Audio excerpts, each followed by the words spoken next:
Can you believe that, kid? I should have 2 dates on Valentine's Day.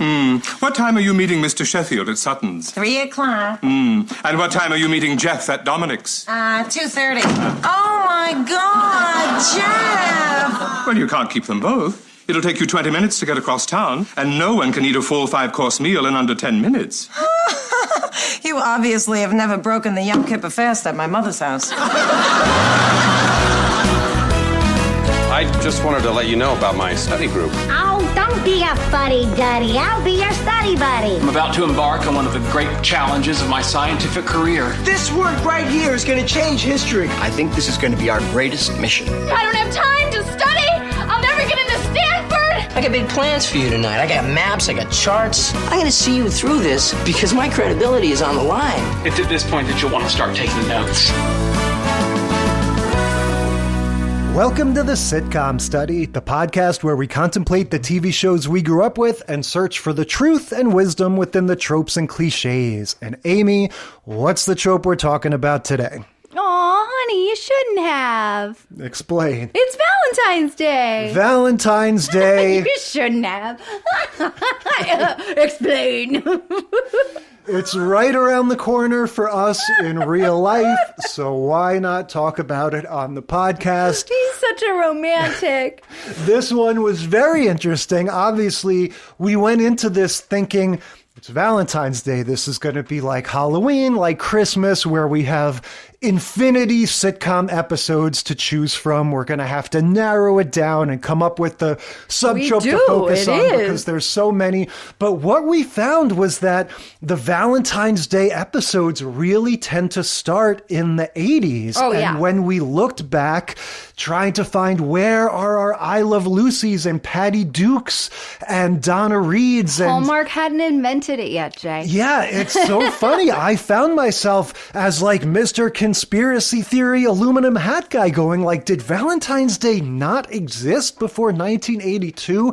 How is it that none of these old shows have Valentine's Day episodes? There's a Honeymooners Valentine's Day special. Right, but from like the 70s, though, not from like back when the Honeymooners was on. Yeah, it's funny. Very few episodes from the 60s and 70s that focus on this show. So sure, but it is 100% a holiday that was celebrated, right? Because that, you know, one of those old classic Christmas movies that I love is, I mean, like, despite the part that people have to edit out now because there's blackface, is Holiday Inn. It's an old Bing Crosby movie. And in that, one of the holidays that he celebrates at his Holiday Inn is Valentine's Day. Yeah, no, so obviously it did exist, but it is truly puzzling to me that sitcom episodes where you're doing a weekly thing and, you know, is like, it just seems like such an obvious trope that they didn't really land on at first. And then once they did, they really did. And if you have a show that's been on for 5 years, there's probably at least 2 or 3 Valentine's Day episodes, you know, once you're into our lifetimes. Right. So what are our shows? What did we look up? What did we watch? We decided on Gimme a Break, Season 3, Episode 16, Valentine. Wings, Season 2, Episode 17, Looking for Love in All the Wrong Places. The Nanny, Season 3, Episode 18, Love is a Many Blundered Thing. Although that one, if you're looking at it on like IMDb, I think it says it's Episode 19, but on streaming, it's Episode 18. And then finally, Mike and Molly, Season 1, Episode 16, First Valentine's Day. Yeah, so before we get into the episodes, any overall thoughts on Valentine's Day? This is a big subject. Are you somebody that is like all in? Are you somebody that's like it was invented by our corporate overlords and we need to, you know, revolt against it? Where do you fall? No, this is a better reverse question. What do you think I think about Valentine's Day? No trap. I would go as far as to say, and maybe this will be famous last words, I feel like we're relatively on the same page. Obviously, we've been through a handful of Valentine's Days together, and I feel like I've done an okay job of rising to the challenge. Here's my philosophy. about this stuff, okay? Fellas, listen up. Everyone's coming to the sitcom study for their romantic advice. Look, if you're in a relationship, right, if you're one of us who is blessed, is fortunate enough to be in a romantic relationship, in any given year, you're going to have a birthday. You're going to have an anniversary. You're going to have a Valentine's Day. You're going to have whatever other stuff, Christmas, whatever you celebrate where you're getting presents. So what I'm trying to say is it's a marathon and not a sprint, right? I think year 1, year 2 of a relationship, absolutely. You go whole hog. You remember all of my mixtapes and all kinds of crazy stunts and things, cameos from Josh Radnor from How I Met Your Mother, right? And then as time goes on, you don't want to be the Grinch that completely ignores these things, but you also, as we get older, the years start flying by. You can't drive yourself crazy doing these like amazing, grandiose things every single time. So I feel like we've settled on a good rhythm where like, yeah, you know, like I try to make sure that not for all of those things, but like for our anniversary, I always try to write a nice sort of thoughtful little note that reflects on the previous year.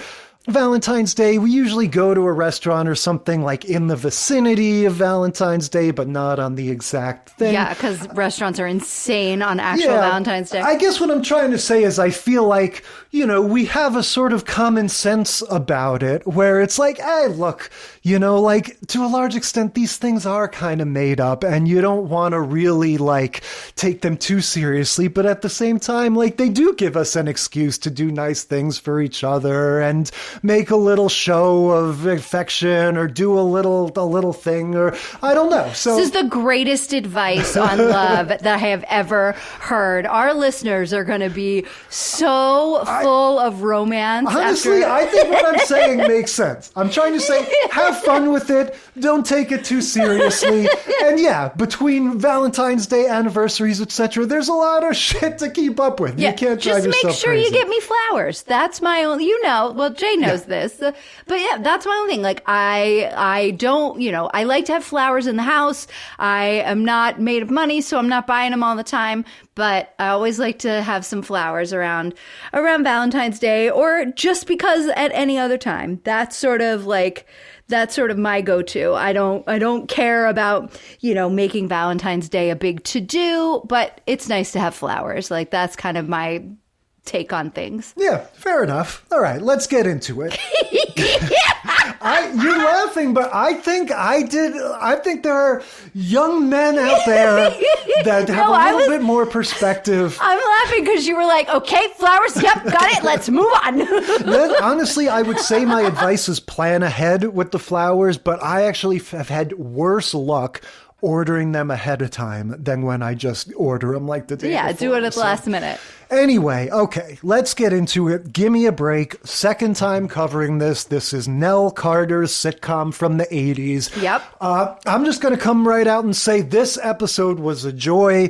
I think the highest praise I can bestow on a situation comedy episode is to say it reminds me of Charles in Charge. And this was giving me big Charles energy. Big Charles energy.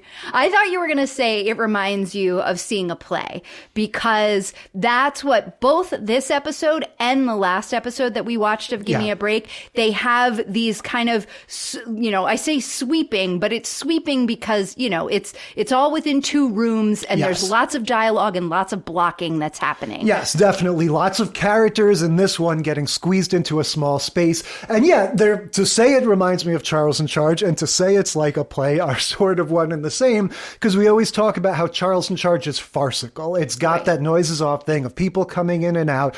And it's also got the thing of everybody looking to our one central character to give them advice and then patting themselves on the back for, oh, I gave everybody great advice. And then everybody holds them responsible for, you know, everything when things going fall wrong. apart. So yeah, we should say going into these Valentine's Day episodes, our sort of loose subtrope is best laid plans gone awry. people wanting to have their sort of perfect Valentine's Day and then it not working out. Right. So here we are. Give us the gist of this Gimme a Break episode.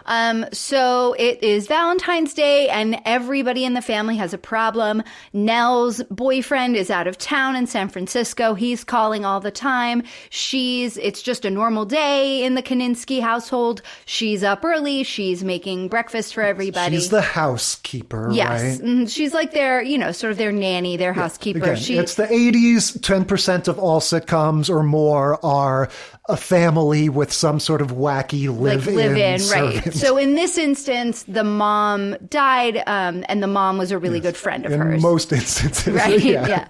There's 3 teenage daughters. We're fast forwarding from the last episode we watched, which was like season 1 or something of this.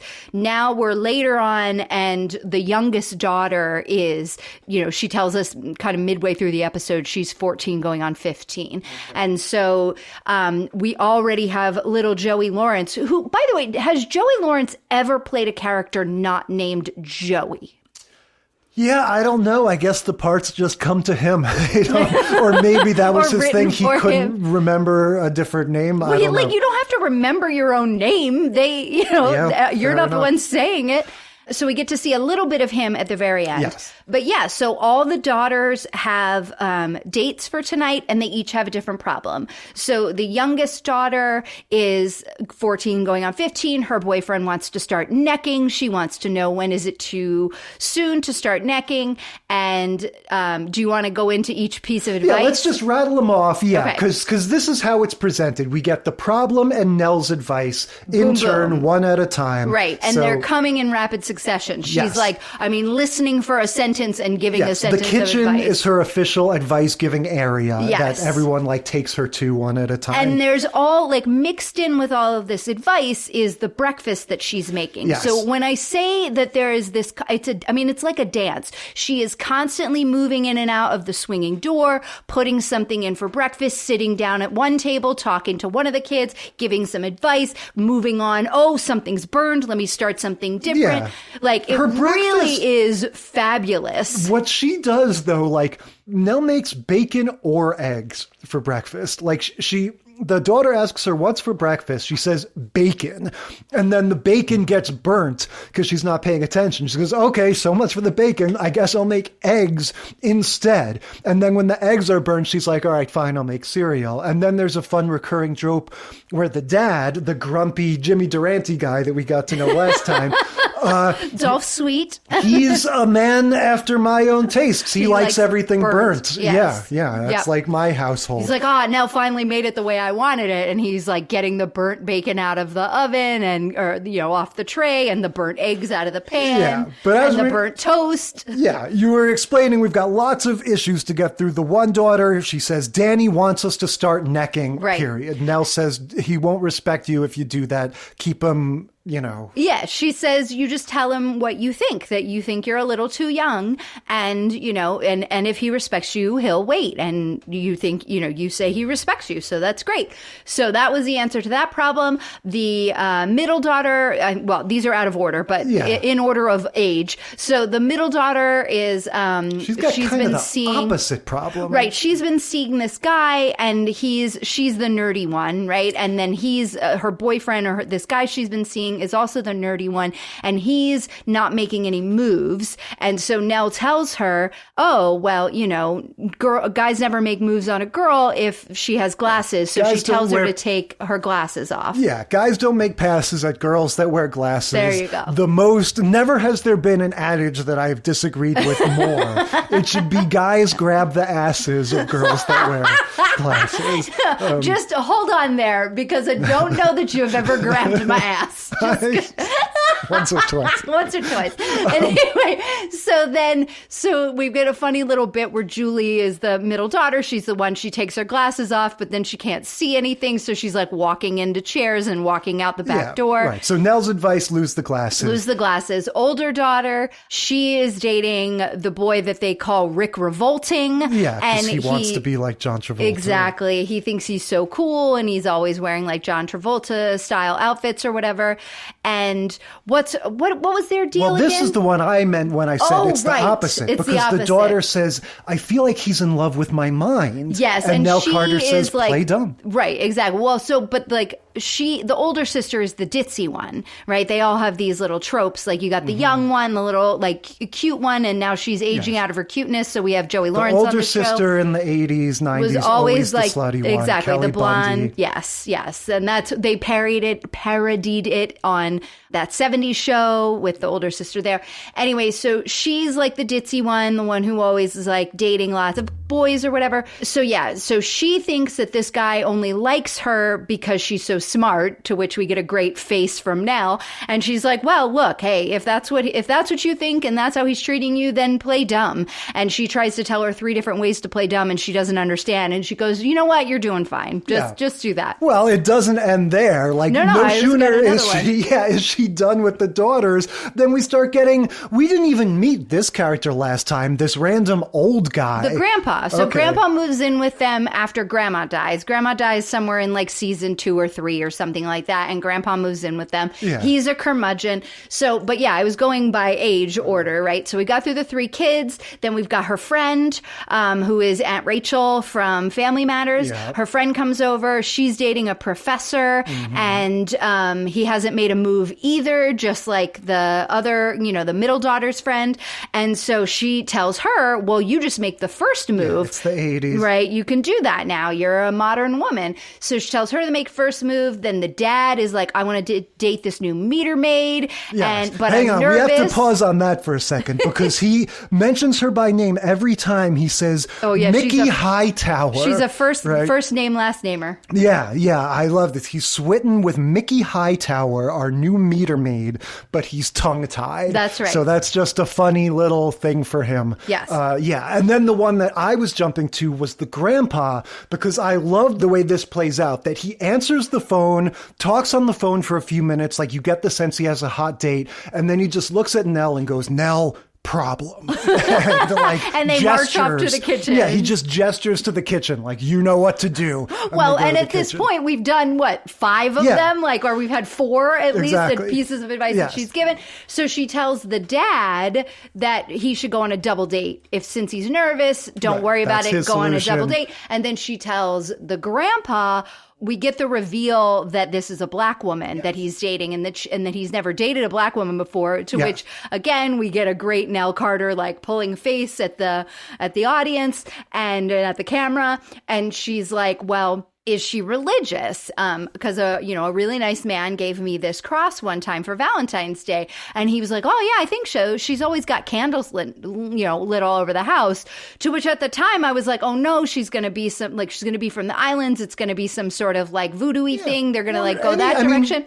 But no, it turns out she has candles. He's like, "Oh, she's got all these candles because it was recently Hanukkah." Yeah, well, before we even get to the way that this is all outdone, let's just talk at a glance about all of this advice, because it's all bad, right? Get her a nice present. Well, no, the first one isn't bad. The first one's like, tell the boy you're not ready, and if he respects you, it'll be fine. Yes, that's true. They ease into it with that. Right. But by the time it gets to, just buy her a cross necklace. Just buy her something nice. Black women but that's the thing. I took it as her specifically saying, or at least him specifically saying, oh, I'm going to buy her a cross. Yes. That is the way. He did take it that way. That's a weird present. Yeah. Well, not for everyone. That would be really nice if somebody was religious in that way. The oldest daughter, she explained, boys want to mold girls. Yes, so let him mold you. Let him think that you can be molded. She's just given across the board, if anything, the double date might be the single most solid piece of advice. Yeah. You're nervous, do a double date with your friends. We can get behind her on that. Take off your glasses and all the other ones. Maybe not. The rest of these are pretty make a first shaky. move isn't a bad advice for Aunt Rachel. No, but that turns out to not work. And just like you were saying, this is such a set them up, knock them down structure. The whole first half is her giving the advice, and then the second half is one by one, the chickens come home to roost. She's been left alone. There's this runner the whole time. She's talking to James. I guess that's her husband. That's her boyfriend that he's out of town for Valentine's Day. He's in San Francisco. So he keeps calling calling. She keeps going like, oh, you're so sweet, but you can't keep calling me. And then one by one, everybody starts coming home. I think we start with the daughter with the glasses going, I can't see anything. No. I kissed the guy's brother by accident. Yeah, that was the second one because they were already in the kitchen and she comes in the back door and she's like, why are you coming to the back door? She's like, because I couldn't see to find the front door and I kept kissing his brother.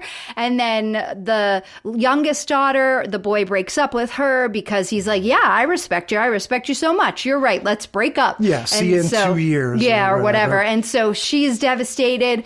Then the middle daughter, Julie's been kissing the wrong boy. Yes. The oldest daughter comes home and she's all upset because that one is very tossed off. She just goes, oh, it turns out he wants his women already molded. Right. Which is so like, you shouldn't have acted so dumb. Like that one just does. I mean, look, there's a lot to juggle here. That it doesn't get as much attention. I do love the glasses girl is very funny. When she comes home, she says her thing about how I kissed his brother by mistake.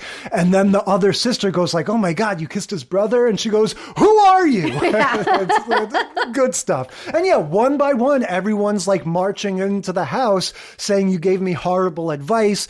Now we're mad at you. Now we don't have anything in this episode quite on the level of the joke, quote unquote, last time where Nell said, oh, my great grandmother, her owner was a chef or something. But we do get reference to, oh, we're forming a lynch mob for Nell in the kitchen. I thought that was a little shaky, a little uncomfortable. Well, I mean, I guess yes, nowadays that like you think about it when you say lynch mob, but for like years and years and years, people use that as a pejorative for like, we're all so mad. You know what I mean? Yes. And I think that was in that time. Yes. There were a couple little notes to like, are you black enough to handle this? And like, and then the grandfather dating a black woman and all of that. Well, let's talk about that one for a second, because that's also very funny. Yeah, when she walks in. She's like, it's nice that you end like that she's the last one or something like that. Like you'll never go back making that joke. He goes, Nell,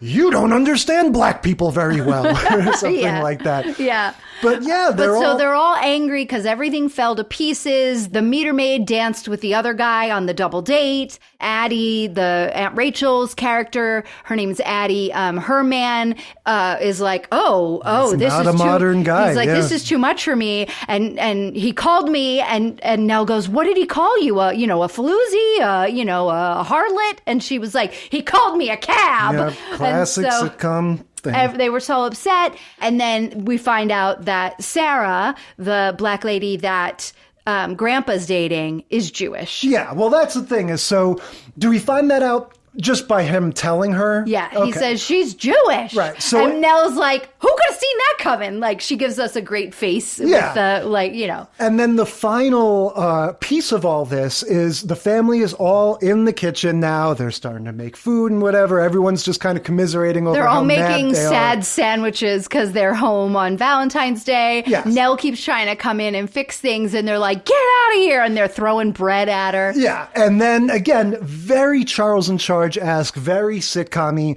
One by one, their dates start ringing the doorbell and showing up. Yeah. Right? We get Danny Maloney. This is the boyfriend of the young girl that wasn't ready to start necking. Yes. He's one of these examples where I'm looking at this kid going like, I don't think I actually recognize this actor, but he looks like every kid ever. He looks like when Matthew Perry was doing the guest star on Charles in Charge, and he was the little preppy kid with the vest. Yes, he's this young, preppy kid. And he shows up. He is one of the friends in E.T. Fair enough. So there you go. That's how you know who he is. We get hilarious delivery. This, tall glass of water shows up saying, I think he was probably Aunt Rachel's date. He goes, good evening. My name is Quentin T. Jones. Yes. Right? No other explanation. Yeah. Introducing yourself with your middle initial. No other context. And one by one, they're all ushered in. Hightower is the first one that showed up. Shows up Mickey first, Hightower. yes. Because eventually they they've all collected there. And meanwhile, all of the actual like family members are in the kitchen. So Nell goes, "Hi, Tower, you were here first. Why don't you fill everyone else in? Make the introduction." Yeah, because she keeps trying to introduce everyone to everyone else as she comes in, and she starts getting their names wrong and like calling giving one's last name to another one. And she's like, "Oh, that's it. I'm out of here." But I think this is such a fun structure for a show. Act 1, advice. Act 2, dates and everything goes wrong. Act 3, all the dates show up. Yes, definitely. And I was thinking the same thing, that like, this is what sitcoms are all about. It's like absurd scenarios that could never actually happen with these little tiny kernels of insight and behavior, right. you know? And all you need, like what this shows us, is that you don't need a cast of amazing actors like we love when we, see things like Friends or Cheers or whatever. No, you just need one really good actor who can hold it all together. Yeah, because that's Nell in this. Yes, I would say the dad is also really, really fun. And he That's true, he is. He's a pretty big piece of it too. But yeah, so she does this whole thing of like, all right, everybody, come on, everybody get next to your partners, and she sort of orchestrates this whole like... Yeah, because none of them will come out of the kitchen to come into the living room because they think this is another Nell advice setup. Yeah, and they won't listen to her, that they're just there, that they just showed up without her advice. Well, that's what I was wondering is, it wasn't clear to me when we have all of the family in the kitchen and all of the dates have accumulated in the living room, if the family knew, like if they believed Nell that they were all there, or if they were just dismissing her. So here's the thing that has been driving me crazy for this entire episode. We have the swinging door that we always get in all of these shows, right? The door that has just hinges, no door stopper or whatever. What's the other thing that always is in between the kitchen and the family room in these sitcoms, Jay? What, the window thing? The window. And in this house, it's there. It's a big old pass-through window, and it has little louvered shutters on it that are open. So while the daughters are talking to Nell about wanting to hook up or being nervous about hooking up, their dad is sitting at the kitchen table 3 feet away within earshot. All that is happening, and the little louvered window is open, but they shoot around it, and only sometimes you can see that it's actually open. Yeah, it's a sitcom. It's a stage whisper. But they pretend like they don't know that those people are actually out there when they can see through the window. Yeah. Well, that's true. That is, I didn't think about that they would visually just see them. And I guess you're right. But that was not clear to me whether the family knew they were there and didn't care because they were just wrapped up in their own bickering, or if they just didn't believe. But in any case, eventually she gets them in, she pairs them up, and they all just start yelling at each other. Yeah, right? They're all mad. Well, the people at the home, the people, our characters in the show, are all mad at their dates because they feel like they were trying to do something to make their dates happy. And then their dates just like went, the other direction and made them feel bad about themselves. So, I mean, the fact that all the dates showed up tell you right then and there that they knew they were being jerks. So that's nice. Yeah. And so they each get this like one-line argument. And then Nell is like, okay, listen to me. And she starts saying this parable about like when two lovebirds are sitting on a branch and one falls and it's eaten by a possum.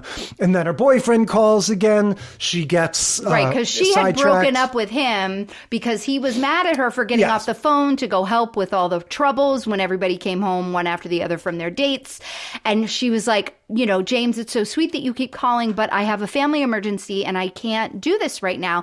And he gets mad at her. And then she's like, you know what? If you're going to be like that, don't ever call me again. And she hangs up on him. And then she was like, oh, I just ended my own romance. Yeah, no, obviously, you could tell, even not seeing this guy, you can tell he's a sweetheart. They're going to be fine. Yeah. But she goes to pick him up. So it's almost like the show doesn't bother like solving any of the problems, but it's like she just comes back later and she's all like, oh, I'm satisfied now. I got to hang out with James, I guess. Yeah, we had sex at the car at the airport. Yeah. Because he was only flying in, he had to go right back to San Francisco. So she met him at the airport. But whatever happened there, everybody's problems are solved. They're like, oh, don't worry, Nell. As soon as you left, we all like got along. Yeah. Yeah. And The button at the end is, It's the like you Joey mentioned, cameo. little Joey Yeah, coming Joey down. comes running down and he's like, Nell, Auntie Nell, I need advice. Well, it's about my girlfriend. And before he can even say anything, everyone in the family, the 3 girls drag Joey upstairs, the 2 men hold Nell back, and he's like, wait, and she's like, Joey! Yeah. And that's the end. Yeah, like I said, this is exactly what I loved about Charles in Charge, having this one character at the center and them sort of taking responsibility for all this other crazy stuff, all the farcical, crap that happens. And yeah, I think this is a pattern we're going to definitely see in the next show. This idea of like we always talk about, the comic strip storytellings. Each one of these conflicts can be summed up in a sentence. They're resolved in one sentence. It's just like this little, like at a brewery when they give you like the little flight of like a sip of each beer, it's just a little taste of each kind of conflict. One girl's too prude. One girl's too forward. One girl thinks she should not wear glasses or whatever, and just like, it's fun. It's sitcom-y as hell. But again, like this is why we do it, right? Yeah. Well, and so the resolution of the girl with the glasses and her boyfriend, he shows up and Nell goes, well, she didn't tell me you wore glasses. And he takes them off and comes in. And then when she's trying to pair them all up, he's standing next to the older sister and everyone's kind of arguing. And Nell's like, hold it. And whatever that boy's name is, Nathan or something. Leonard. That's right. She's like, Leonard, put your glasses on. You're standing by the wrong girl. Yeah, And then he puts them on and he goes over and stands by Julie. That was a really funny moment. That's what's so great. I think this show is so fun. You've got Nell literally like bustling around this whole set from the back door to the front door. There's always blocking. And in between, like when she has people to talk to, she's singing to herself and dancing and going over to the phone and talking to James. I mean, she's always moving. It's like, this show is like a whirling dervish. Yeah, this was a good one. All right, moving on to Wings. Season 2, episode 17, Looking for Love in All the Wrong Places. Yep, Wings is a show that I am totally cold on. I've never watched it in my life. We've never watched it for this show. This is totally in our wheelhouse time-wise. This is, 80s, 90s. I remember it started in 90 and it ran to like 97 or something. Yeah, but I was just not in on this. I have absolutely no expectations or experience. What's your story with Wings? Well, so Wings was to me, I think, what Saved by the Bell was, or maybe Impossible. Charles in Charge. You modeled was. your entire life around Wings. Your entire understanding of sexuality and human interaction is based on Wings. I don't think so. No, it was just that it was, besides Saved by the Bell in the afternoons when I would come home from school, this was the other show that was on every channel. It was in syndication and it was on like multiple channels. This was kind of, like USA. The USA network had sort of just got started. You had TNT and TBS, and they were all this show airing. screams USA Network. Right. They were always all airing syndicated reruns, right? And this show, Wings, was one of the ones that I think they would play in order, which was really nice because that was the thing. Like Saved by the Bell was always all out of order and you never knew what was going on. You lost track of the intricate serialized plot lines and Saved by the Bell. But no, I think this one, Wings in particular, they would play it in order. They'd do like a double shot. They play 2 of them back to back. I have watched, I'm going to say all of Wings probably twice accidentally, like in the years before there was streaming. I have watched all of Wings multiple times and I didn't own VHSs of Wings. Look, briefly, what is the appeal? Like, is it just that it's funny? Like, why were you into this? Okay, so I think all of the characters are really fun. Yeah. It's about 2 hot pilot brothers. So there was, definitely that part to spark your interest. But no, the writing is really good. It's the same guys who did Cheers. So yeah, this Cheers and Wings are all in the same universe. You have a bunch of the characters from Cheers show up and do cameos. Frasier, Kelsey Grammer won an Emmy for his guest appearance in Wings as Frasier. He and Lilith take a vacation to this island in Nantucket or whatever. And so yeah, and it was like in this picturesque little island in New England, and they've all kind of known each other since high school. And you've got Lowell, the mechanic, played by Thomas Hayden Church, who is, comic genius. He's very funny. Like, he's playing this dumb guy, and he's great. He's kind of like the Woody character, Yeah. And then you've got like the mean guy, Roy, who runs Aeromass, which is this, like local regional airplane conglomerate that he runs. And he's always trying to buy out the brothers' little one plane operation, Sandpiper Air. And you have Faye, who, I think knew their parents or something, and she works there and helps them run their business.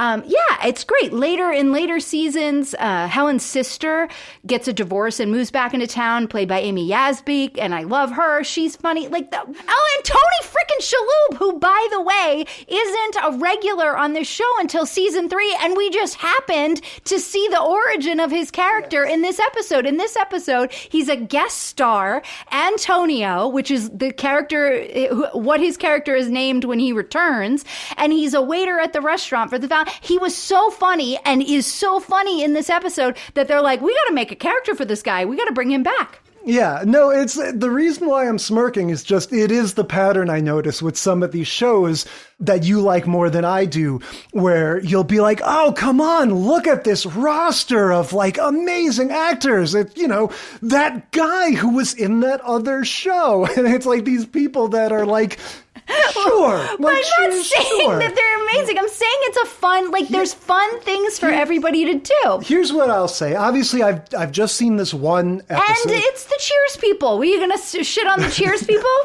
I've only seen this one episode, so I don't really have a sense of the show itself and what it's like. But these actors in particular, Tim Daly, Steven Weber, to a lesser extent, Thomas Hayden Church, they both have this very specific thing to me. They've had these kinds of careers. Both of them were in these late 90s Stephen King things. Steven Weber, the second major actor to take on the role of Jack Torrance in The Shining. Right. When they made the made-for-TV version of The Shining that Stephen King approved of because he famously hated the classic Kubrick version. Right. They cast Steven Weber, and then Tim Daly was in this Storm of the Century thing that was a Stephen King thing on TV. Oh, yeah, I remember that. Yeah. It's interesting to me that both of these guys, they have this thing of these actors who are very handsome and very capable, but don't quite have the charm of your, your Tom Cruise, the guys that made it to that upper echelon of movie stars. And what you have are they end up with roles where they can either be the charming guy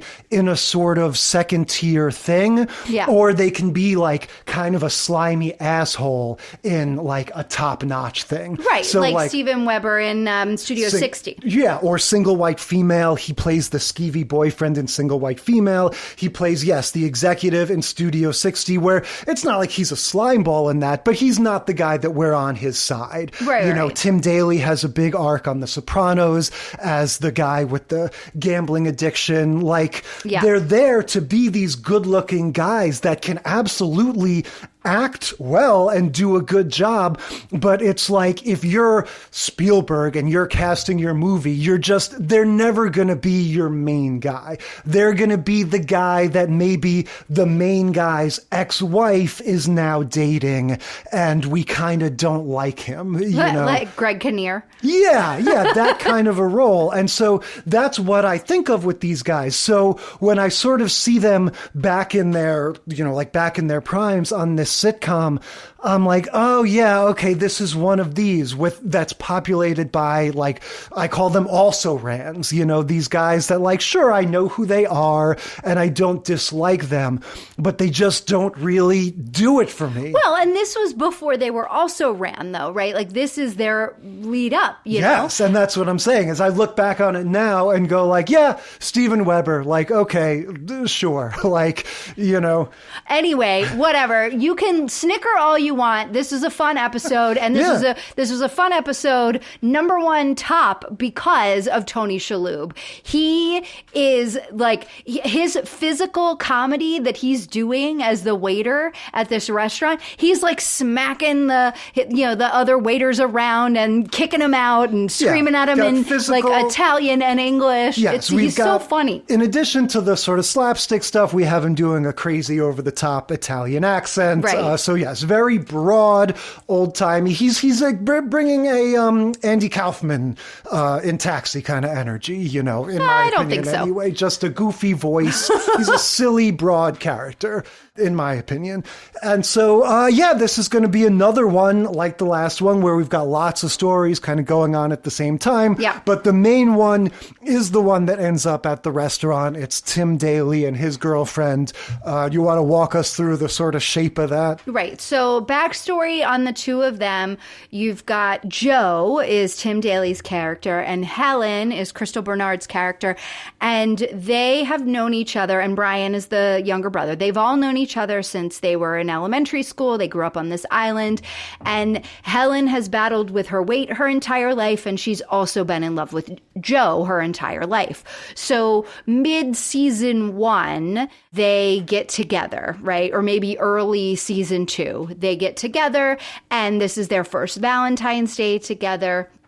And so she has, it in her 20s now, going, late 20s, has lost a bunch of weight. And so now she's this like young, good looking woman that she never was when she was younger. And now Joe's interested in her and is, there's all this backstory where he was like, no, but I have cared about you all this time and we've just been good friends and whatever. They eventually get together. So they're together now and they're going to have their first Valentine's Day. And Joe is like, yay, I'm so happy it's Valentine's Day and I love you so much. Here's this giant box of chocolates.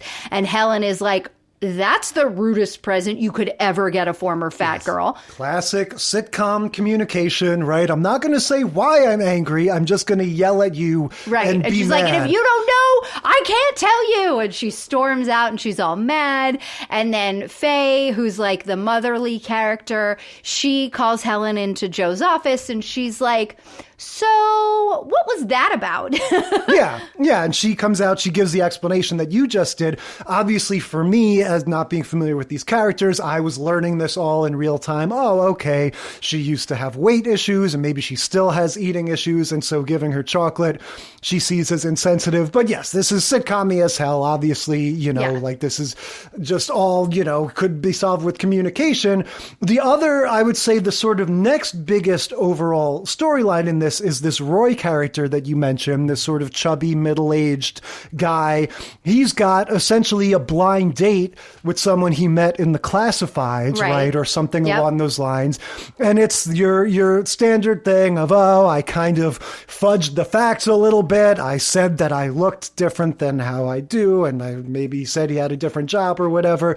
And his whole thing is basically just confiding in one of the other characters, saying like, well, I'm going to go on my date and hope for the best.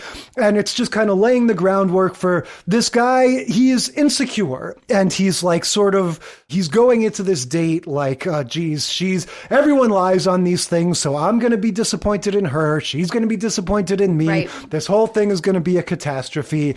And I don't know if, and then she shows up and she hasn't lied at all. Yeah, no, and she's he's like attractive. super insecure. Yes. And he's like, I'm going to figure out what's wrong with her. So I'm trying to think in terms of setting up all the pieces. Are there even any other? I feel like there's lots of little things going around. Yeah, you've got. So like Brian he's the Lothario brother. He's the one that's always like sleeping around and trying to flirt with many, multiple women. That's Steven Weber. Yeah. So he hits on a woman who is on the island to do some sales calls today. day, and then they make a date for that night. But that's like nothing, because that one just kind of is an aside for this other kind of main story, which is, so Helen realizes that she has messed up and she has yelled at Joe for no reason. Brian explains to Joe why she probably got mad, and he's like, oh, I'm such an idiot, why didn't I think of that?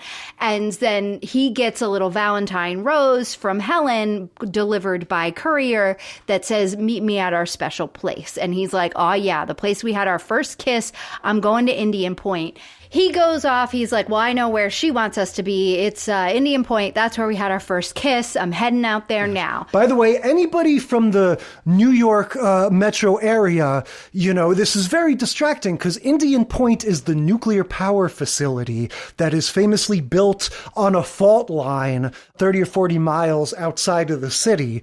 And so delightful. I didn't know about that before I moved here. Yeah. And so it's just every time they say that, like, that old romantic spot everybody goes to make out, Indian Point. I'm always like, you mean the power plant? Like that's where they're people in go? Nantucket, so not anyway. here. Or they're on like a tiny little island, but right? this is like a geographic gift of the Magi situation. They're both going to go to the wrong place, thinking that's where the other wants to go. Well, I mean, it was Helen's idea, so she couldn't have been wrong. But so she, in her mind, their special place is where they had their first date, which is this restaurant. Also happens to be like the fanciest restaurant in town. Very Italian restaurant. Yes, and that's where Roy has also taken his date.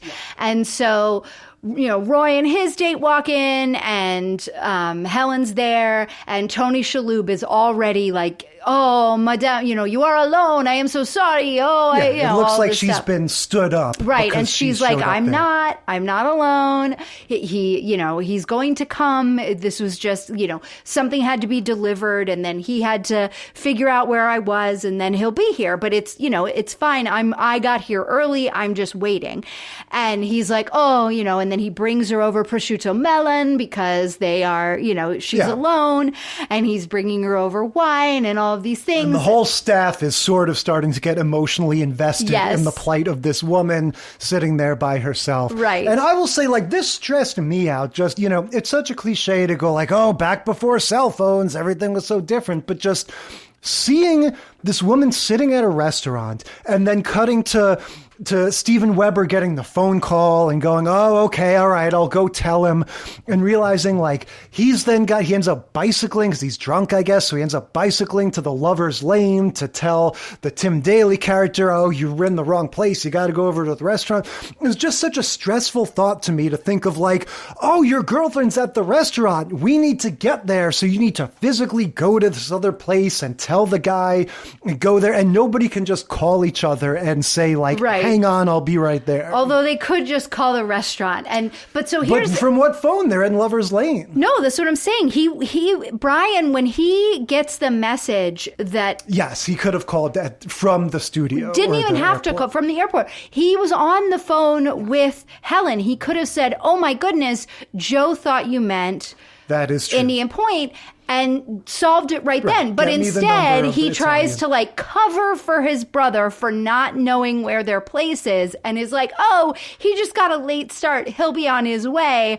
Hangs up the phone, gets on the bike. I thought that he got on the bike because they share a car, but I could be wrong about that. You thought it was because he'd been drinking? No, I was just throwing it out there because I didn't pay attention to the bicycle aspect of it until the end of the scene, the very funny ending where, the Tim car Daly, won't start. Yeah. So they have to get on the bike and then E.T. style. Right, exactly. And Brian is he's got his bomber jacket over his robe because he's been, making hanky-panky with this other lingerie saleswoman. And so he like jumps on the bike, but like jumps on the bike handles, but first has to like cover himself with his robe. And it was just a really funny little moment. And they ride off. And so then in the meanwhile, they switch. It's the gift of the Magi exactly. continues. They switch because Helen is like, oh. Yeah, she finally figures out, like, I don't know if someone tells her, she figures out, oh, he's going to Lover's Lane where we had the kiss. Right. And meanwhile, they're on their way to the restaurant. So yeah, it's all just crossing paths. Again, farcical stuff, Yes. not as farcical. So when Joe gets to the restaurant, of course, you have Tony Shalhoub and the whole staff that's already emotionally invested. The other thing that, like a running gag that's happening at the restaurant is every time someone ends up alone, Tony Shalhoub, Antonio tries to set them up with one of his staff. Yes. So like who doesn't first, speak English. right, he first brings over his cousin to sit with Helen, and his cousin starts speaking in Italian, talking about her body and how beautiful she is. And he's like, get out of here. And he smacks him around and kicks him back into the kitchen. Then she's like, what did he say? And he said, you were very nice. And everyone laughs. And then when Roy's date reads him the riot act for all of these like very invasive questions, like when were you in prison? When were you a man? Yeah, let's close that loop quickly. It's not the invasive questions per se. It's that he has this whole thing going of, oh, she must be crazy to be on this date with me, right. Which is, it's a very relatable thing. And again, I would say this is an example of a sitcom, going way over the top, but actually tapping into a really true thing, which is, it's funny when she first shows up, he says something to his friend about like, oh, she looks like a really, nice lady. There must be something wrong with her. Whatever. Yeah. And so he's asking her all these questions about like, is there a history of insanity in your family or whatever? But it's all in in service of this thing of like, what's wrong with you that you are on a date with me? And like, he's being sort of explicit about that. Like he's saying again and again, like, what's going on here? Like, what are you, crazy? Why are you interested in me? And again, I relate to that as like, I would make those kind of self-deprecating jokes all the time as a younger person.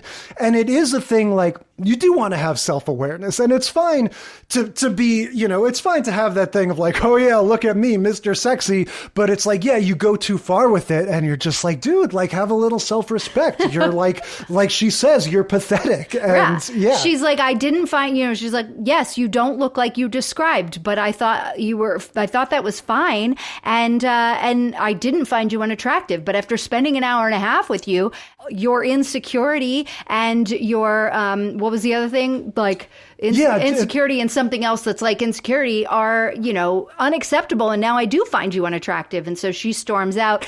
So then Tony Shalhoub comes over and is like, calls in Maria from the kitchen. And she comes over and she's, wiping her hands off on her apron, sitting down to finish off the meal with Roy. And so anyway, that's just a fun little recurring thing that keeps happening. Yeah. So Helen's gone to Indian Point and Joe has shown up and now he's hanging out and getting drunk because the wait staff is cleaning up. Like the night is over. Yeah, he's commiserating. Exactly. So, and they realize who he is because he explains who he's looking for. And they're like, oh, have these, have some Chianti. I'm so sorry. And so they're all sitting around drinking and they're like, women, what are you going to do with them? They're always thinking about themselves. They never think about us. They're never on the same page. Oh, women, all of this. And then Helen comes back because the guy at Indian Point has told her that Joe rode off on a bicycle with a man in a dress. Yeah. Referencing the robe from earlier. And so she says to the waitstaff, can we have some privacy? And he's like, whatever you want to say to me, Helen, you can say in front of my compadres or whatever. And then she starts talking and he's like, okay, all right. And then he speaks in like perfect Italian and tells them to move on. And she's like, Joe, when did you learn Italian? He's like, I don't speak Italian. The whole thing of when you're drunk, all of a sudden you speak in a language. Powers. Yeah. Well, I don't know about you, but like my Dutch and my Spanish get way better when I've been drinking. It's because I don't have that filter that like makes me nervous about trying to translate and say the right word. It just comes out. So anyway, so that's what was going on. And they make up and all is well and everyone's happy. Yeah. It's interesting. What this has in common with the Nell Carter, What's Happening thing is the lots of different stories. You Yeah. know, they're the smaller ones we didn't really get into, but they've definitely both got that thing of it's Valentine's Day, love is in the air, there's all kinds of stuff going on. But the difference was that the Nell Carter is like everything's a comic strip, everything are these silly, goofy, non-relationships, you know, these hot dates that don't go anywhere. Whereas this one had a little bit of that, but at the center, it had a little bit of like a Mike and Molly type thing, like that sort of sweetness of this is the real couple that we actually care about, and we're going to see them have a little misunderstanding and kind of get past it. Yeah. And yeah, this, I mean, look, I'll stand by what I said, like this didn't totally win me over, but it was fun. No, and that's the thing. It was one of these sort of samey, sort of boring-ish, but funny enough sitcoms that was always running after school. And yeah, I think, you know, here's the thing. To me, it was a good watch that you could sort of jump in and out of when you're making snacks after you come home from school. And all of the people who are in it are funny in the bits. You know what I mean? Like they're good enough actors to make all the little bits funny. Yeah. So it's just enjoyable. Yeah, I got no complaints. Moving on to The Nanny. Season 3, episode 18, Love is a Many Blundered Thing. Yeah, we talked about The Nanny once before, I think, in our bank robberies episode. Oh, yeah. This was one my mom loved and my dad was firmly against. What? He was Why? not on board with the Fran Drescher persona.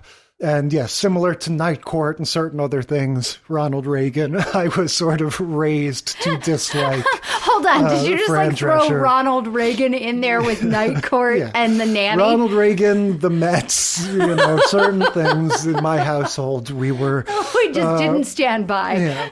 But so, we're going to get into, in this conversation, I think, the status of the relationship between the titular nanny and her employer. Lots of interesting stuff going on there. But yeah, this is another one. It's going to start with it's Valentine's Day. Love is in the air. I feel like this starts with a lot of the sort of like Fran never has a date on Valentine's Day. Like that's the sort of tone that it's like going into it with. Well, and they're just teasing her in general for not ever dating anyone. They're like, was that the date that you had when I was in 3rd grade or that other date you had when I was in 5th grade? Yeah, which I don't really understand that characterization. Like, she's an attractive woman. Like, is it, I don't get it. Like, why is she characterized as like, she never has a date? I would think, like, I guess that doesn't jump out to me as something that would be part of her deal. You know? I mean, I think the whole show, right, is that she just got fired by her boyfriend and kicked out on her fanny. And so that's how she ends up at the Sheffield's door. Who was her boyfriend? Her boyfriend was the guy who owned the salon where she used to, you know, in Flushing, Queens. The whole, the very good explainer theme song told you everything you needed to know. Yeah. And so she ends up as a nanny, and she was there to sell makeup, but the father saw more, right? All that. But so, I think, and also she likes Mr. Sheffield. So she's not really out there looking, although in every episode they're talking about, you know, the good looking fireman or the good looking that or whatever. Okay. So I guess that is my question. Let's just address it here and now. Do we understand from the jump that she likes him because he's like a handsome, rich guy, and it's just like, sure, why wouldn't I? Like, and it's just kind of like, he's a super eligible guy. Or does she like have a special sort of like crush on him? Like none of it was obvious to me going into it. I knew that they eventually had a thing going on, but I didn't know if at the beginning of the show, it's just like he's a stuffy old square and she's a young, you know, charismatic firecracker. And like, I didn't know what it's like all of those things, right? So I think at the start, it's like what you're describing. but they had chemistry, and he is very eligible. And from the start, Cece is jealous of her, even though there's no reason to be. But they also, Mr. Sheffield likes her too, but he's a widower and he's still kind of grieving and he's not admitting it to himself. Yeah. And so that is what carries the show all the way through like season 5. Yeah. And it wasn't until ratings started fading in season 5 that the network was like, you guys they need to get married or you're not going to have a season 6. Yeah. And I guess now that I'm sort of piecing it all together, I think the reason why my dad disliked Fran Drescher, we're supposed to understand, I think, is the main thing that stands in her way. Like her Fran Drescher-iness, like just her over the top. And obviously she's got this exaggerated persona in this show. So I think she's so wild, I guess, that like, she's not supposed to be an obvious like mate for him. Yeah. Whereas I watch it now and I go like, Fran Drescher's kind of hot. Like, why wouldn't he be into her from the start? Well, but and he even the says, reason. wow, she comes down in her date dress. And like, if my employer looked at me the way this man looked at her, like I would be like, I'm going to HR. Well, that is part of what is swirling around me with this whole thing, is trying to get a sense of just what I'm saying. Does she like him from the start? And how does that play into their power dynamic? They always had kind of a thing, and I think she's more aware of it than he is, right? And she even says this, like, in this episode. She's like, well, of course I like him, but I'm not going to say I like him unless he says he likes me. Yeah. And that's what she's waiting for. He is all, for all the reasons you just enumerated. He's eligible, he's rich, and he's a good guy, and they have great chemistry, and he's handsome, and all of these things. But also he has to make the first move in, in the Fran Fine world. Like, she's not going to do that. She's not going to take Nell's advice for Aunt Rachel. And she's waiting for him to make the first move. And she waits for 5 years. But he is very interested in her. And she is more with it in terms of like understanding relationships. She can tell he likes her. Yeah. And so she's like, well, I know he's pretty much into me. So what's going on? Like, why isn't he going to make the move? And this other woman, Cece, she's his girlfriend? Partner. No, she's his business partner. Okay. And they're not together at all, but Cece has a crush on him. She likes him too. Yeah, and has been is always trying to like orchestrate moments for them to be together. Sort of.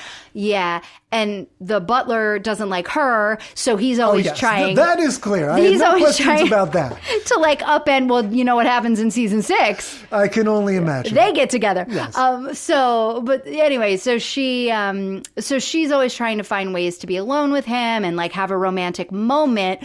And so many times these things get foiled because, the butler's trying to fix it so that Cece ends up alone and in the dark, or just through happenstance, and then he ends up in a romantic situation with Nanny Fine, and Cece's like, Yeah, I guess what I'm realizing about this is this dad character, this Mr. Sheffield, sort of gets like the lack of interiority that we normally reserve for women characters in the 90s. Like, he is very much the object of affection. Right. And the same way that it's just like, oh, of course I want to sleep with, Rachel or whatever. Yeah. It's just like taken for granted. Okay, so this episode that we're talking about, I would think in the will they won't they of Fran and Maxwell Sheffield, is a pretty big, it's like a tease of a big moment. This is because they almost kiss. Yeah. Yeah. So let's get into it. This begins with them on Valentine's Day. They're in this little sort of kitchen or whatever, and these 2 teenage boys walk in. One of them picks up 2 bananas and hands one to the other. I just thought that was a very strange piece of blocking to start this with. That the teenage boys wouldn't come home and eat a banana? I thought it was in the morning before school. Oh, maybe. It just struck me as bizarre. It's just like we always talk about the little wordless business they give. Okay, you pick up a bowl, and while you're talking, why don't you be doing this thing? And yeah, something about these two teenage boys just being like, all right, obviously we need our daily banana. Here's one for me. Here's one for you. And let's go. That's funny. Yeah, I took it well, and I don't know. I had it in my head that was after school, but it may have been before school, and that they were coming in after school, and they were they're talking about Valentine's. They're talking about Valentine's Day and how the teacher always makes you send cards to everybody. Right. And these are not brothers. This is the one kid and his friend. Yeah. Okay. And the one kid, by the way, like the Sheffield brother, because there's just, teenage boy. When he walked on, I was just struck by how much he looks like James Austin Johnson from SNL. Okay. I totally, forgot what this kid looked like. And I was just like, he walks on, I was like, wow, that looks like James Austin Johnson as a baby. His move every time is they have him like say something sort of tough or like resolute, and then immediately go like, oh, I don't know, friend, and kind of collapse and whimper and hug her. Yeah. Like that's sort of his move. Right. So no one sent him any Valentine cards, so he's bummed out. And then, I don't know, she gives him some advice, like, maybe find a girl and send it to her. And what about you, to the friend? And the friend is like, oh, I have a girl that I'm really interested in, but she's out of my league. And the sister's like, yeah, she is, thinking that it's her. We find out later in the episode it isn't her, it's Nanny Fine. Yeah, so we're sort of switching subtropes here. This isn't really everybody's got all kinds of different things going on. This is going to be the subtrope of the secret admirer. Right. Yeah, well, so Fran has a date. She has a lunch date with a firefighter that she went out on a date with like 5 years ago. So they have this date, and he's all excited and wants to like have a nice, slow, romantic lunch. But she has received a letter from a secret admirer in her purse that is inviting her to ice cream at 3 p.m. Yes. And Nanny Fine had recommended to Maxwell, Mr. Sheffield, that he invite the lady from the Schubert Society. That's right, that he finds attractive. Right. She's been saying to him in general, like, come on, do something. Out there, start dating. Have some kind of love life. Exactly. This is one of these things, like she's encouraging him to get out there so that he will eventually be able to like make a move on her. Yes. But in the meanwhile, like, just get out there and start dating again. Your wife's been gone for some years. Like, it's okay. You need to, like, get back out there. So he is like, well, maybe, this woman from the Schubert organization. And she encourages him to invite her to ice cream, right? So then in her purse, she gets this secret admirer invitation to ice cream. And she goes, oh, my God, it's from Mr. Sheffield. Yes. Is there something about the wording that also makes her think that it's purely just the ice cream thing and the fact that she's just given him this advice? All right. So again, sitcom communication of like, and I guess you could buy into like, I guess she's thinking, well, he's trying to be romantic about it. So instead of saying, oh, you're right, why don't you and I get together? Right. Instead, he's saying, oh, okay, let me go off and write you this secret note that for the next few hours, it'll be a secret. Well, and this is something that happens on The Nanny all the time because she is always assuming he is like 1 minute away from figuring out he's in love with her. Yes. Because she knows that he is and that he just hasn't figured it out yet. But what does she think about the woman from the Schubert Society when he goes, you're right, I should call that lady from the Schubert Society? Did she just forget about that? No, I think she thinks that he changed his mind when he was thinking about it. She even says that, like, oh, he must have made a turn and realized it's me he wants instead. Like, that's just how her brain is working. He's eventually going to realize he loves me. And eventually is right now. Right. And today, this thing. Yeah, exactly. It must be today because I just gave him this advice. So she rushes through this date that she's gone. Can we say before the date itself, Fran looks great. Oh, in yeah. her getup. She's wearing her knockout dress. She's wearing this slinky red dress, and then she loves to wear these furs, fake furs maybe. She wears this big white fur coat along with this slinky red dress. Well, and it's not quite red. It's sort of like an orangey, it's like, hot, floral. spicy, yes. Yeah, with but like a more red than an orangey. Yes, it's an coral. orangey red. It's really, and she looks amazing. Yeah, but that's just it. To me anyway, the white coat really like pulls it all together and makes her less like Miami Sound Machine-ish and just more of like a classy dame. And so but she looks still a great. dame. Yeah. What's his face? Sheffield takes notice while they're on their way out. But so then she goes to the date and talk about, if I was saying that, the leading men of Wings are like handsome, capable guys that don't make an impression, that is what this lunch date dude is.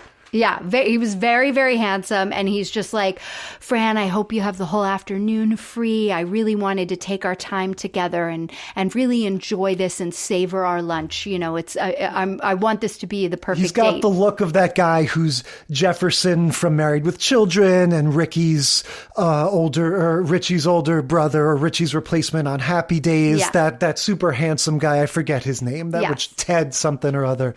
But he's got that kind of look. Yeah, he's very, very handsome. And but she has committed to getting through this date in about 10 minutes so she can make it to the ice cream shop on time and meet Mr. Sheffield. So she ends up drinking. They do it on like a speed up. They do it on like fast forward. It's a fast forward thing to that piece of classical music that.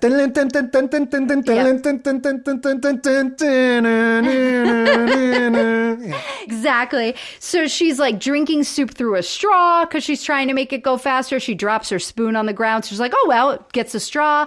She twirls an entire plate of pasta around a fork and proceeds to try to like eat it all at once. And then they bring out this little like tray of dessert that's like a bunch of marshmallow fluffy things, and she's shoving them all in her mouth. Like, I don't know how she fits in this dress after shooting this scene. She's like 26 years old, I think, at this time. She's in her 30s, but she's fabulous. And then she like gives him a big old smooch goodbye. Well, not just that. Hang on. We've got they got a to very dance. bizarre choice. It ends this time-lapse, sped-up montage thing to the classical music. She goes to leave, then she sees that this date guy is clearly unsatisfied.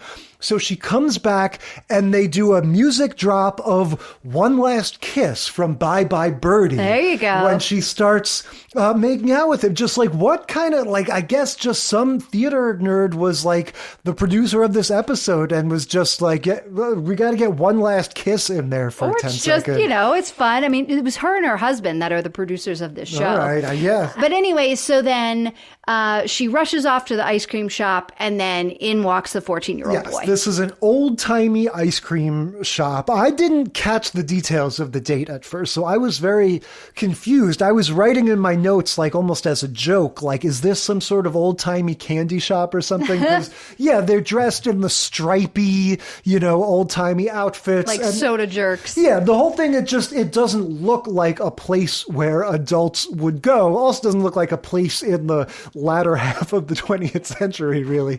But then it all makes sense because it turns out it's the kid. So I was confused at first because, like I said, I kind of thought from the beginning that these were maybe brothers, like two teenage boys or something, but it was pretty clear, no, it's the teenage boy's friend. Yes. And it's self-evident he has a crush on Fran. Yes. She says the thing, she goes like, well, obviously I can't date a kid. You're only 16. So that means we're 4 years apart, Other way around. She age. said you're only 14, which means we're 6 years apart. Okay, fair enough. Which was funny, so because she was saying, oh, I'm 20. Yeah. And like, that's her thing. Like it's another running gag through all of the nanny. Like she's always like, she never really tells you when she was born. She always says she's 29. She's 29 for 7 seasons.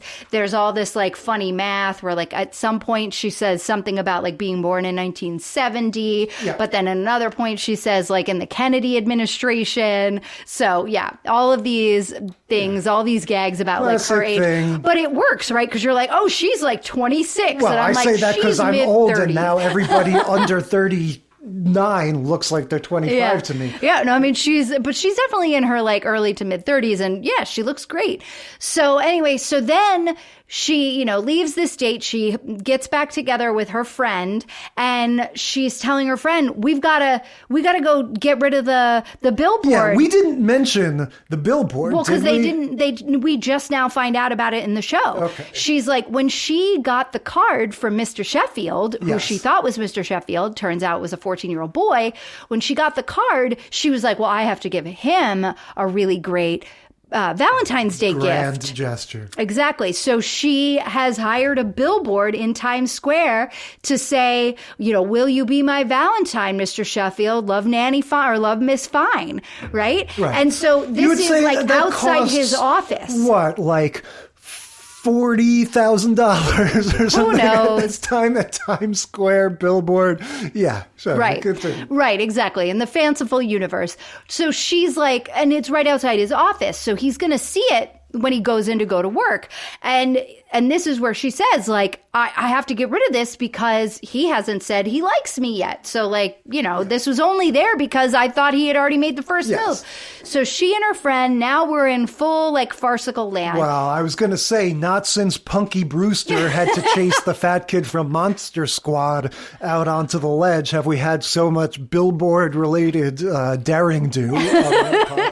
Yeah, so they are on a painter's scaffolding. Not even scaffolding, because that's on the ground, right? Like this is platform. one of these. Yeah, this is one of these hanging ones. It's pulled up by pulleys. This whole time they do not fully like appreciate the peril of this situation. Oh yeah, and they're just hauling themselves up. They're in their painters' smocks. She's they're dangling ready to by go. a rope for like that's long later. periods of time. Yeah, and she doesn't even care. Like this, she's like, eventually someone will rescue me. Yeah, Punky Brewster at least acknowledged like they had to be careful. They were like several stories up. It was dangerous. They don't seem to give a shit that they're in Times Square. These are probably like 8, 10, 12 stories up. And they're just like, yeah, I don't know. This platform's here, so it's fine. Yeah, they're hauling themselves up. They're pulling the pulleys. And then they realize they need to go down a little bit to, you know, get started painting or whatever, or to maybe better see the people having sex in the window across the way that they talk about multiple times. And she's like, all right, you know, whatever her friend's name is, pull your lever on 3. When I say 3, are you ready? Oh, 3, you got it? And then she pulls it. And so her, like the friend's side goes down. She tumbles off onto, she's like, it's okay. I landed in someone's terrace garden. I'm not hurt. Yeah. So, and then Fran is hanging on a rope, literally, because that little like scaffolding pulley thing has fallen. And so she's just dangling on a rope. And then we cut back to the Sheffield house, and Cece has arranged for a quiet night in with Maxwell, and she showed up with this picnic basket that has wine and everything in it, and he sees it, and he's like, oh, and he's found out because Andrew Lloyd Webber called him. Because that's right. Andrew Lloyd Webber, there's a running gag with like Andrew Lloyd Webber being his number one nemesis. Okay. Because Maxwell Sheffield's a Broadway producer and he passed on Cats. Okay. So like that's his nemesis. And then you've got Nanny Fine loves Barbra Streisand. And so we always get these like references to the two of them. So yeah, Andrew Lloyd Webber calls and he's like, hey, there's a billboard out here with your name on it, you know? And so then Mr. Sheffield is asking Niles, like, what is going on? And so he spills the beans that this is what happened. And so that's when Cece walks in. So he sees the basket and he's like, oh, I have to do something for her because she went and did all of this for me. That's so nice. oh, this is perfect, and grabs the basket and walks out. And, Cece's thinking like, oh yeah, this is our time. Oh, will you turn the lights down, Maxwell?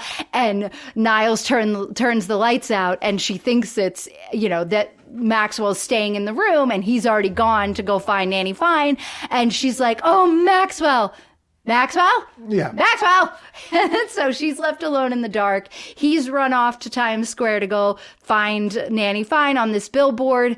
And he gets there and she's dangling, like you said, by a rope. This guy literally has women falling over themselves like around him. It's a fun characterization of this guy as just this like completely sort of, it's not like he's even self-obsessed or anything. Like he's this very sort of like nice, charming guy who just doesn't really notice these women farcically throwing themselves at him.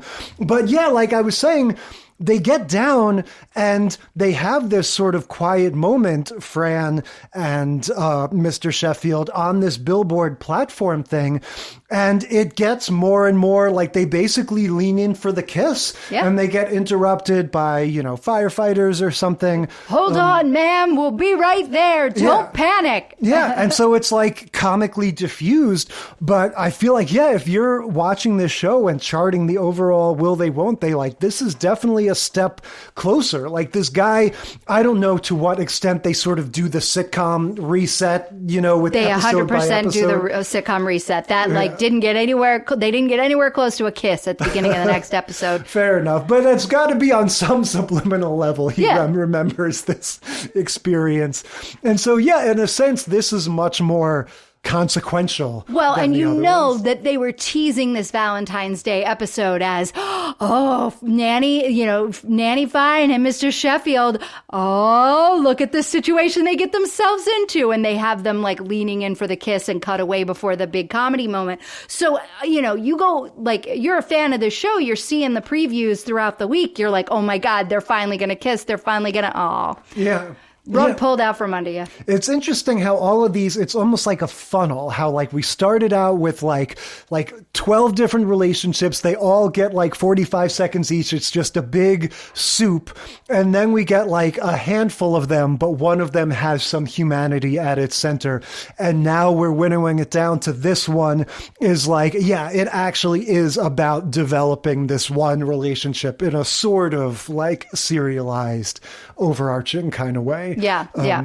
And and we still get the little tidbits on the side of like the kids in school and the boy never gets one or whatever, but we're caring less and less about the peripheral characters. Right. And like Fran Drescher talks about this show, like this was the Fran Drescher show. Yeah. Like this was exactly like you're saying. It should never have been about, Mr. Sheffield other than the fact as an object of her affection. Yeah. Yeah. All right. Let's see how this wraps up with Mike and Molly. Season 1, episode 16, First Valentine's Day. Yep, this is another one that for me, no experience whatsoever. I was aware of this as, a thing with Melissa McCarthy. But beyond that, this was, we were adults when this was out. I wasn't really paying attention. I had never seen this before at all. Wow. Yeah, so this was one. So the deal with this show was I hadn't yet watched Gilmore Girls, so I didn't really know who Melissa McCarthy was. And this was like before Bridesmaids and like, right as like Bridesmaids was happening. So she was not someone I knew about. But the guy, the main guy, he was a stand-up comedian that I'd seen around. So I was like, oh, okay, I kind of know who this guy is. Like he's sort of a recognizable stand-up that I'd seen on, some 30-minute bit on Comedy Central or something.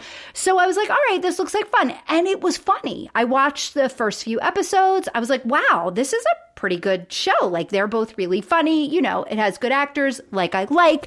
And Swoozie frickin' Kurtz is the mom.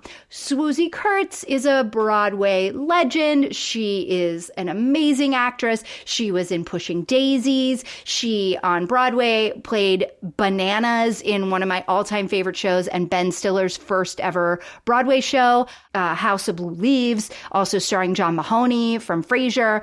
Like she's an amazing actress. And so I was like, oh, this is going to be good. And she's playing this like sort of tarted up Reba looking character, right? And the sister is this actress that I've seen on things before. I'm trying to remember what I know her from, like, or what I would have known her from before this. But since this, like, she was most recently in Hot Frosty, the like fun Christmas movie that came out this past year.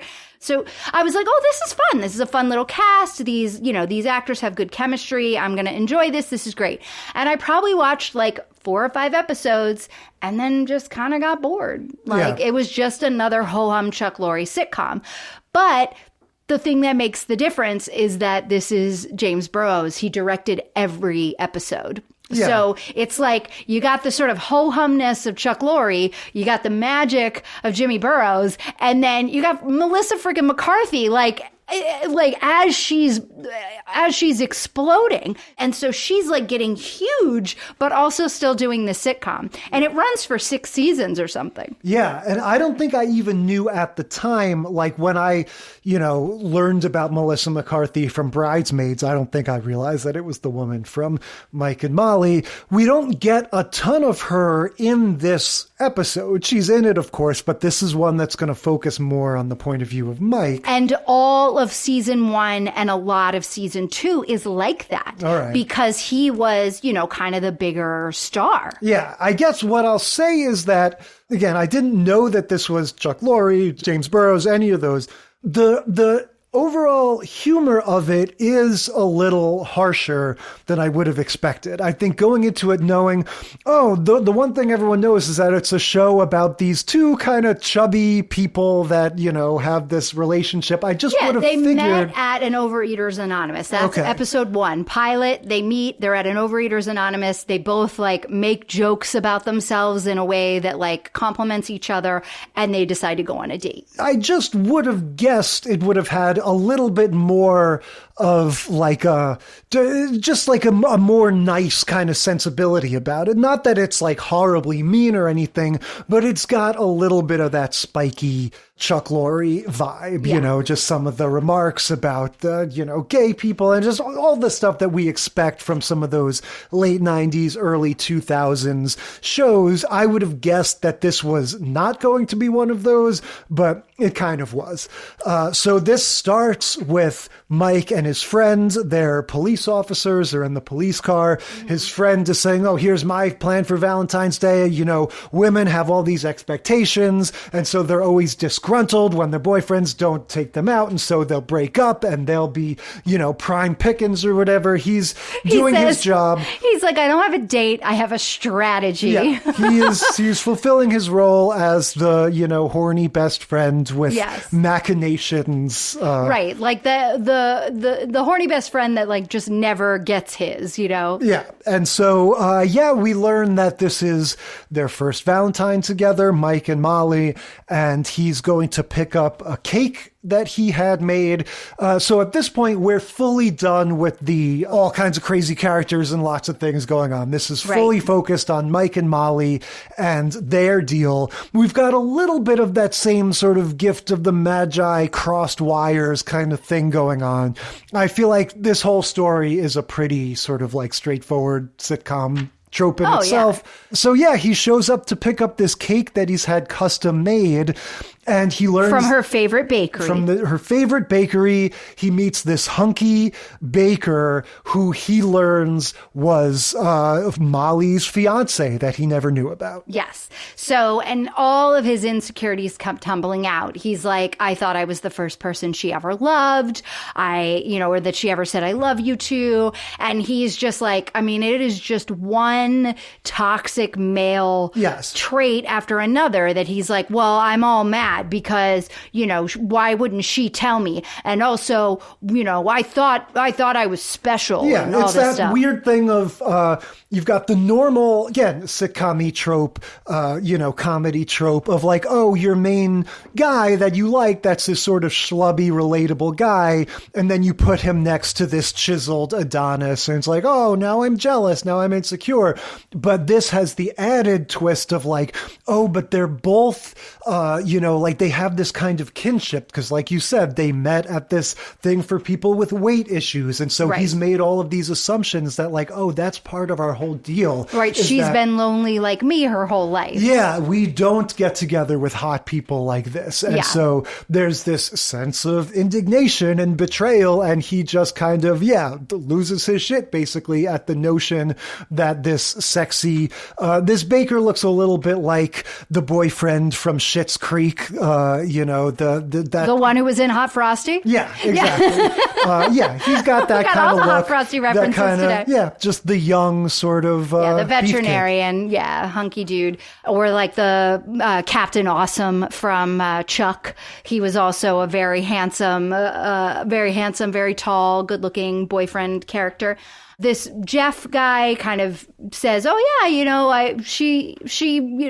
we've been friendly even though I, ran out on our wedding." And he's like, "What? Yeah. She not only were you dating, but like she was your fiance and you left her? Like all this information is very upsetting." He is on his way to like take her the cake, and his friend is driving, and he's just like eating the whole cake. And he gets to her house, and he basically is just like, "That's it, we're gonna have a fight." This is a funny moment though, because I will say like, this is one of the most predictable shows we've ever seen. I mean, literally everything that happens, before it happens. When the baker is spelling out her name in the icing and recognizes it, he's going to have a connection to her. Everything you see coming. So when Mike is going up to the door to give Molly a talking to, and that she's going to open the door and he's going to accuse her of being a tramp or something, and it's all very, very obvious, it still made me laugh out loud when he goes, "Deceiver!" when she opens the door. It's just their version of it is pretty fun. Yeah, and that's the only redeeming quality of this show is that, again, when you have some good actors, like, the writing can be ho-hum, but it can still be fun.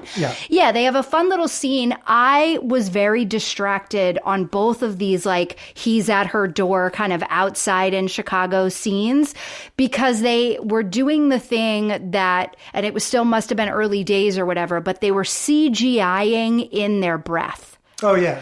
And it was so distracting because the first time they did it, I was like, that looks like a lot more like breath vapor than actually comes out. And I was like, oh, but it is pretty cold. They're in Chicago. And then I was like, wait a minute. There's no way they're outside. Yeah. And there's no way they're really shooting in Chicago. And then I'm looking at it and I'm like, that's fake. And then at one point, the friend like yells something and he's like, "Let's go," or like said something where he held out the thing for really long. And they literally did like a stream of smoke like coming out of his mouth. And I was like, this is so bad. That's funny. So I couldn't stop looking at that on the outside shots. I didn't notice that in this case. I noticed that Mike's hat was the same exact color as Molly's sweater. This like shade of maroon that was like exactly the same. But yeah, regardless, it plays out exactly how you would expect. He shows up, said, "How come you didn't tell me about this hunky fiance? What the hell? You were going to get married and I don't even know about it." And she, doesn't share with him or with us, the audience, the reason why their wedding didn't go through. She lets him storm off. Well, she says, "Come in, let's talk about it." Like she wants to have a heart-to-heart with him, but he's like, "Oh no," and he's out of there. So off he goes, storms away, and then she goes back inside. And then do we get the scene with her and her mom right away, or do we have some more with him and his friend? Yeah, I don't remember the order. He goes with his friend and they're talking about, you could see that guy's abs and he was wearing a smock. He's talking about how he's just so hot. This is horrible. And then, you also have a scene with Molly and her mom and then eventually her stepdad, I guess. No, just a guy that her mom is dating. Okay, sure. Yes. Her mom's boyfriend, I mean. So the mom, every episode has like a different dude that she's going off to motels with. That's like the story about the mom. And the other daughter, that Katie Mixon Greer actress, like I don't remember her character's name, but that sister, she is also like the mom. Like she's always, going on with different men. But let's see, if you, the listener, have not seen this episode, what do you think is the reason why the hunky baker from Molly's past, they ended up not going through with the wedding? Especially when you know that Molly is a woman of size, right? Because this is every like chunky girl I know has this story. Oh yeah, my first boyfriend, he was gay. Yeah, I mean, you don't even need to think about it that hard, I think. That's especially in the 90s and early 2000s. That's always the answer is, oh, he was gay. And yeah, that's the thing. We get some horrible stuff from this mother's boyfriend character. And yeah, you know, look, it was a misunderstanding that was dealt with through the normal sitcom process of zero communication. And so we basically get a few scenes of them sort of separately stewing to their respective, you know, people, Mike and his friend and Molly and her mom. And then they eventually come together and explain it all, right? Yeah. So Molly, you know, is like, she's at home alone on Valentine's Day. She's trying really hard not to eat all the chocolates from all of her sisters and mother's admirers that have been left in front, like on the table in front of her. She's watching, you know, movies as you do, romantic movies, and she's crying because she's sad. She has this boyfriend, her first, like, you know, boyfriend that really she cares so much about, and she isn't fooling herself. You know, she was saying when we, in the scene with the mom, she was saying, you know, why would I want to tell him the story of how embarrassed I am and that I like said it was humiliating. Yeah, I purposefully ignored all these signs that he was gay just because I wanted someone to love me so much. Right. Like, and then we get lots of those homophobic jokes about what the various signs were. Yeah.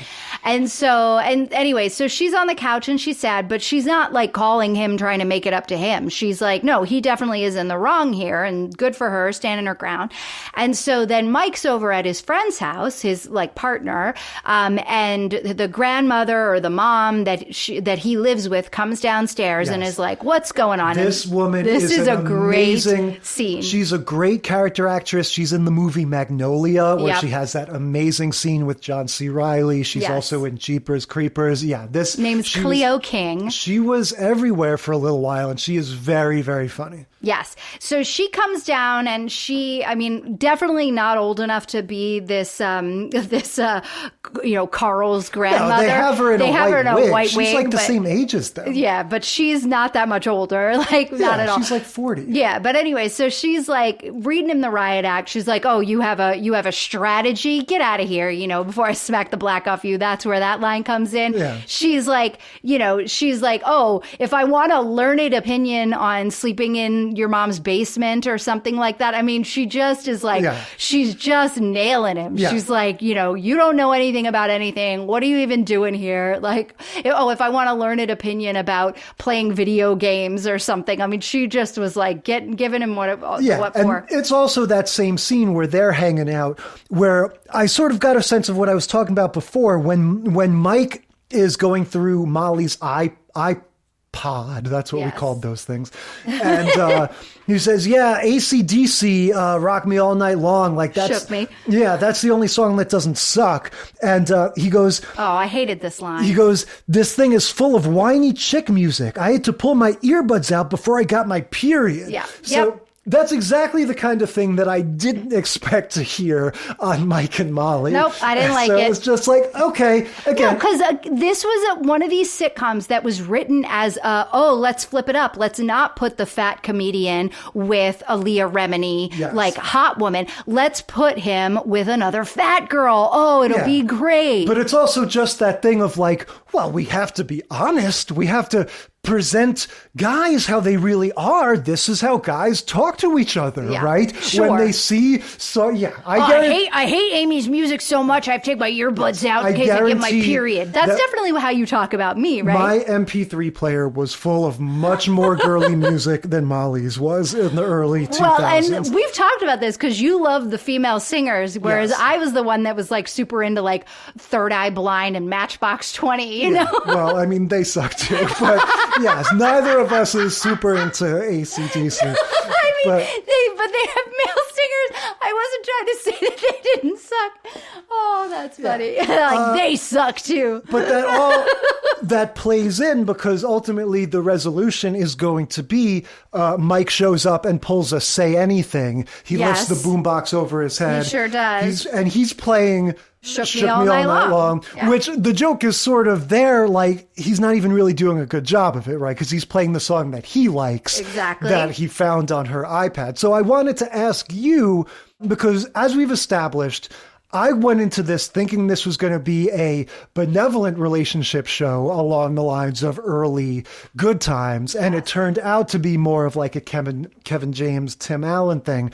So this ending, this denouement, if you will, of him going, oh, okay, he was gay. I guess I was an idiot. I guess I need to apologize. Yeah, he goes back to the place. He goes back to the bakery and just gets it straight from the horse's mouth. Yeah. I'm gay. Don't worry about it. Exactly. Well, not just don't worry about it, but like, you got to fix this. And so then he ends up... because he goes there to menace him. He goes there to he's threaten like, you better him. leave my girl alone. Yeah, she's got a new boyfriend now. There's a new sheriff in town. Yeah. And then so the guy says, I'm paraphrasing here, but hey, schmuck, I'm gay. What are you doing? You're an idiot. And so, then he comes and does his Say Anything stunt. So, like... Is this, in the past, you've commented about some things are genuine growth moments, some things are bullshit, he didn't learn anything, and I always take it as like, well, look, they show you the situation kind of resolving itself. He learned, right? He learned his lesson, moving on.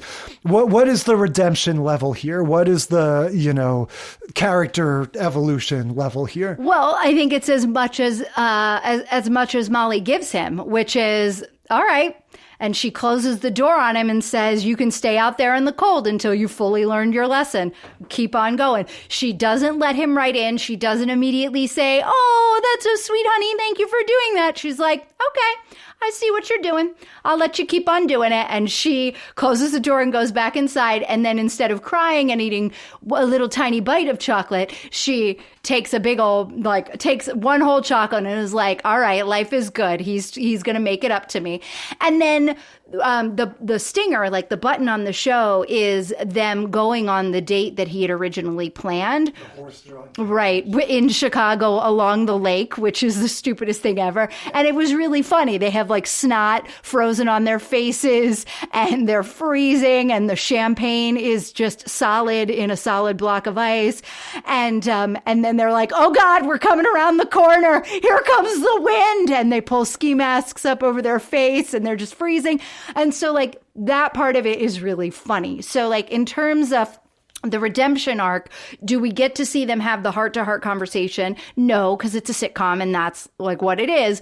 But this woman, this like girlfriend / wife character is a woman of agency, whereas oftentimes they aren't. Yeah, no, that's true. And yeah, you kind of get that thing of, I'm gonna, take things too seriously or jump to conclusions or whatever, and then like make a fool of myself. Yeah. And so, again, I always take it for granted that the lessons learned. I think you sometimes disagree. But looking back on these, like, I don't know, it's, like we said at the beginning, the loose theme is like, they're all some sort of like, Valentine's Day puts some sort of pressure on people, or it sort of raises this idea of like love is in the air, or like people need to have a Valentine's. But all in all, I would say like there's overlaps between different ones, but this is not a super strong like through line. This was definitely more of like a bunch of different angles on it. Valentine's Day gone wrong, but in like all sorts of different situations, right? Like nobody had a happy date. Yeah. So what do we think? What are our overall opinions, highs and lows, questions, Gimme a Break concerns? was a big high. It was really, really fun. I think, and the low, I'm really disappointed about Mike and Molly. I remembered remembered falling off of it for the exact reasons that you're talking about, but I had forgotten that that's why I fell off of it. And so I was thinking, oh yeah, this will be fun. I get to see Melissa McCarthy doing a Melissa McCarthy thing, but this is not her writing and this is not writing for her. So that one was kind of a disappointment, reminded me why I stopped watching it. Yeah, that one, again, I didn't, it wasn't like I was crawling out of my skin to see it in the first place, but I did, like I said, I had the assumption that would be more of like a touchy-feely, like they talk about like the sort of curve of going from the original Office to the American Office to Ted Lasso, yeah. And how like in the new century we've gotten more touchy-feely, and that one is still sort of back in the spiky days.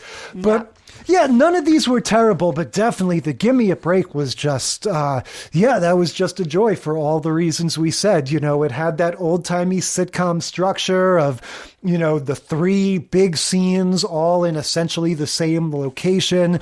And just like I said, it reminded me of Charles in Charge with that silly sitcom-y vibe of just running around, trying to solve everybody's problems, and everything gets worse. And, nothing, no single plot strand is developed more than like 5 sentences, but you get a little bit of a sense of like the folly of human nature, the different things that people kind of do wrong to sabotage themselves. Yeah, I think the 2 most fun shows that we watched were the nanny, the shows that have this like other person involved in their family, The Nanny and Gimme a Break. And the 2 kind of most sort of ho-hum shows that we watched were Wings and Mike and Molly, which were just about like sort of normal, boring couple relationships. Yeah. And Nanny definitely is the one that like we said, I mean, I guess they're all limited by the really episodic sitcom storytelling of the time, but Nanny, it does like advance their relationship to an extent. And the Mike and Molly, it sort of does too, I guess. Like now within the lore of Mike and Molly, that she was engaged to this baker guy. Sure. And they've had their first like big fight and breakup, but not really. Yeah. Yeah. All right. So much for Valentine's Day. What are we talking about next week? Next week, we're doing a deep dive on one of our all-time favorite sitcom gents. That's Mr. Ted Danson. We're going to watch Cheers, Becker, The Good Place, and Mr. Mayor. And we're going to talk about a few others, so can't wait to see you then. Yep, the deep dive on Mr. Theodore Danson is next week. Until then, we will consider this segment of the sitcom study concluded.